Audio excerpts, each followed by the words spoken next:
O le evangelia a mantai o lona mataupu e se fulu ma le lima. O le sese o le au forosaio o le vavenga i mea e ai.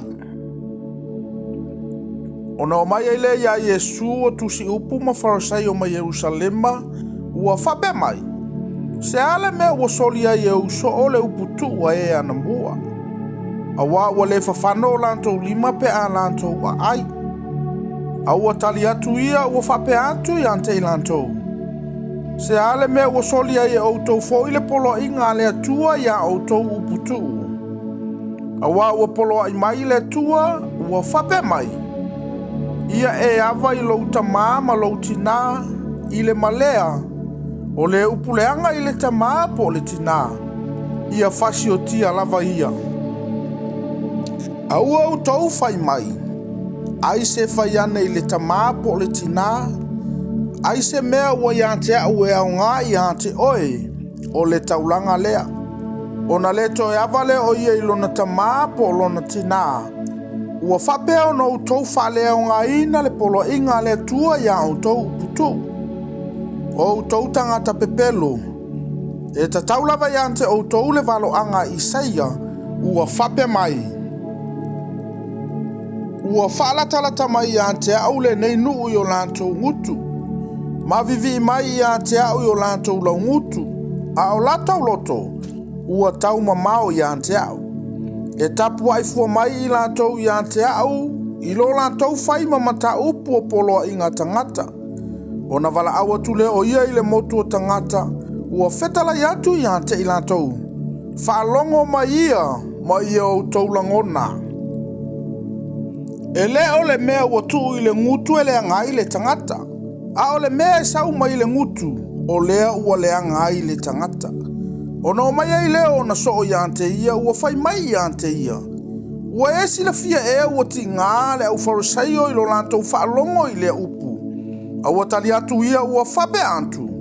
O la au uma ele i toto ina e lau tamao i le langi e lia ina ia. Tu upea ia i lantou. O tawaso i lantou e taitai e ua tawaso. A faifo e taitai ina le tawaso e le tawaso. O na lapa u mai lea i le lua. O na tali mai ai lea o Peteru ua fape mai i ante ia. Ia e whamatala mai ia te imantou le nā whaata oto. O na whetala ia tuai leo o Yesu. Tau te le au langona foi ea e outou. Tau te le au ilo ea. O mea uma ua tu i le ngutu. Ua o ia i le manava. O na lafo ina lea i le maliunga. A o mea e sau mai le ngutu. Ua alua e ia mai le loto. O mea ia e le anga ai le tangata. A wae alua e mai le loto o le manatu leanga. O le fasi o ti tangata. O le mulilua. O le faitaanga. O le ngaoi. O le moli mau pepelo. Ma le upu leanga. O mea ia e le anga ai le tangata. A o le ai malima e le ifafano. E le o lea e le anga ai le tangata. Ua maliu esa Yesu i lea mea. O na o atua i lea o ia i lau ele o turo ma saitonu. Fauta foi. O le fafine o kanana ua sauma i lea lava i tu. Ua alanga mai i ante ia. Ua fape mai. Le li ie. Le alo o tavita. Ia e alofa mai i ante au. Ua leanga lava la utamateina i le te moni ua iai. Ua le ise upu na ia tali antuai i ante ia. Ono mai ai leo o na soo, ua aioi mai i ante ia, ua fape mai. Ia e tu ina antu i ante ia e alu. Awa ua muli mai o ia, ma alanga mai i ante i tantou. Awa tali atu ia, ua fape antu. Ele ia wina mai au inisi. Ai tau lava o mamoe le a ingo i Israelu ua le i loa. O na sawa i lea o ia, ua ifo i ante ia, ua fape mai. Lea li ia efeso soani mai i ante au. O na tali atu ai lea o ia, ua fape antu. Ele tatau na avele me ai ale whanau malafo i uli. O na fai mai ai lea o ia, lea li e moni a oe. A wafoi wa aye uli o moi mea ua pa ui laulaua o lantou taula. O na tali atu ai leo o Yesu ua fape atu i ante ia. Funae ua tele lo fatuatua. E pei o lo manao ia fape lava o na faia i ante oe. O na malolo ai leo na talmataine i lea lava i tuaso. Ua maliu ese Yesu i lea mea. O na o atu ai leo o ia e lata ane i le vai o Kalilaia. Ua maliu ai i le maunga ua nofo ai i lalo. O na o mai e le i ante ia o le motu o tangata e toa tele. O ia te ilantou o e pipili, o e tawaso, o e ngungu, o e mumutu. A toa manise e toa tele. Wa lato tu wantu ia ilantou i vai o Yesu. O na wha malolo ai le e ia o ilantou. O na taufa iofo ai le o le moto tangata ina ua latou i lo atu. O e sa ngungu ua tautala.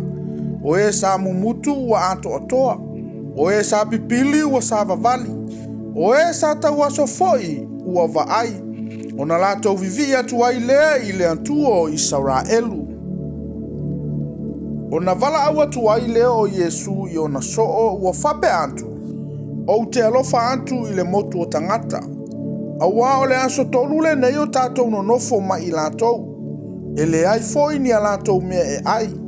O te le mawhai ono tu ina atu i a te i lātou e o ma te la ina. Nei lātou la i loa i le ala.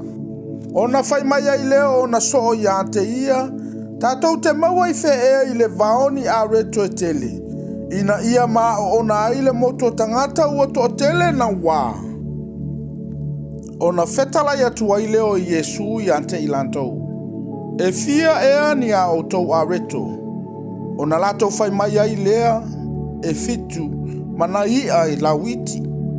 O na fetala ia tua i leo ia i le moto tangata ia lato ta o oto i lalo. O na tango i leo ia i a reto e fitu mai ia. Ua whawhetai ma tofi. O na avatu ai lea e ia i o na soo, o na avatu ai lea e le au soo i le motu o tangata. O na a ai lea o i lantou umalava, ua maa ona, ua lantou foi toi ainga ua tutumu ai e te fitu. O i lantou foi na ai e toa whaanga afe o tane, a e lei whaitaulia whawhine ma tā maiti. Ua tui na atua ia le motu o tangata e o. O na maliwa e aile o ia i le waa, ua anu atu i le nuu o maa katala.